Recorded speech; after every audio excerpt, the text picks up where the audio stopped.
வணக்கம். இன்னைக்கு என்ன பார்க்க போறோம்னா, நம்ம மொழிக்கும் சிந்தனைகளுக்கும் இருக்கக்கூடிய தொடர்பை பார்க்க போறோம்.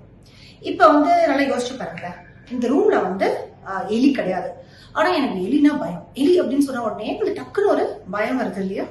சோ அது ஏற்கனவே அந்த எலி அப்படின்ற ஒரு சொல்லோட பயம் அப்படின்ற உணர்ச்சியை சேர்த்து வைத்து கத்துக்கொண்டது விளைவாக வரக்கூடிய ஒரு பயம்தான்.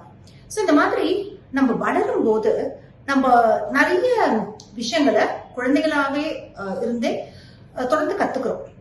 இப்ப ஒரு உதாரணத்துக்கு சொல்லணும்னா, முன்னாடி என்ன நினைச்சிட்டு இருந்தாங்கன்னா, இப்ப நெருப்பு இருக்குது, நெருப்பை அப்படி தொட்டோம்னா அப்பா சுடுது அப்படின்னு அப்படிதான் கத்துப்போம். டைரக்டா ஒரு எக்ஸ்பீரியன்ஸ் பண்ணி தான் கத்துப்போம்.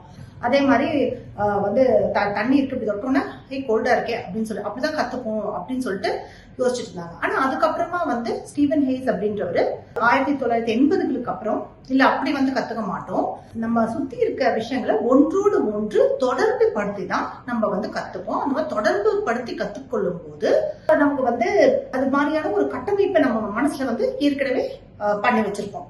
சோ அந்த கட்டமைப்பை பேஸ் பண்ணிதான் பல நமக்கு சிந்தனைகள், அதுவும் உதவாத சிந்தனைகள், நெகட்டிவ் தாட்ஸ் இதெல்லாம் வருது அதுக்காக தான் அப்படின்ற மாதிரி. இப்ப ஒரு எக்ஸாம்பிளுக்கு சொல்லணும்னா, இப்ப நம்ம வளரும் போது ஆப்பிள் பழத்தை காமிச்சு இது ஆப்பிள் அப்படின்னு சொல்லி தருவாங்க. ஸோ அந்த ஆப்ஜெக்டை பார்த்து ஆப்பிள் அப்படின்னு புரியுது.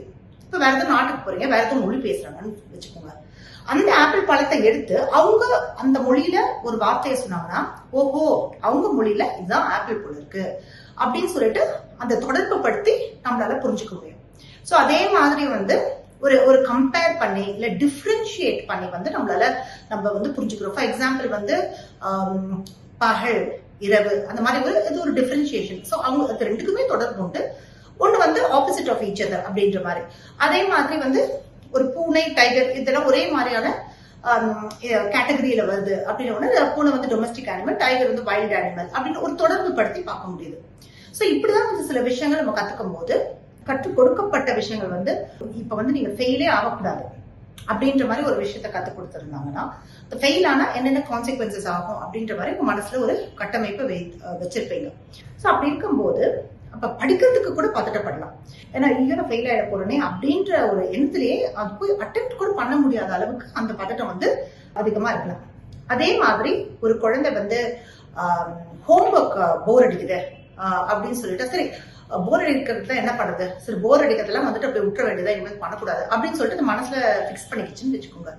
அது வளர்ந்து ஒரு தருணத்துல வேலைக்கு போகும்போது கூட அந்த கட்டமைப்புக்குள்ள அது சிந்திச்சுன்னா ஒரு இளைஞரா அப்படின்னா ஏதாவது ஒரு வேலை போர் அடிச்சுன்னா அதை பண்ண வேண்டாம், இன்ட்ரெஸ்டிங் வேலைன்னா அதை பண்ணலாம். சோ இதே மாதிரியான ஒரு கட்டத்துக்குள்ள அவங்க செயல்படுவாங்க. சோ இந்த நம்ம மொழிக்கும் நம்ம சிந்தனைக்கும் உள்ள அந்த தொடர்பை நம்ம கத்துக்கிட்டோம்னா ரொம்ப ஈஸியா அதுக்கப்புறம் எப்படி அதை நம்ம எதிர்கொள்ளலாம் அப்படின்னு சொல்லிட்டு நமக்கு தெரிஞ்சிடும்.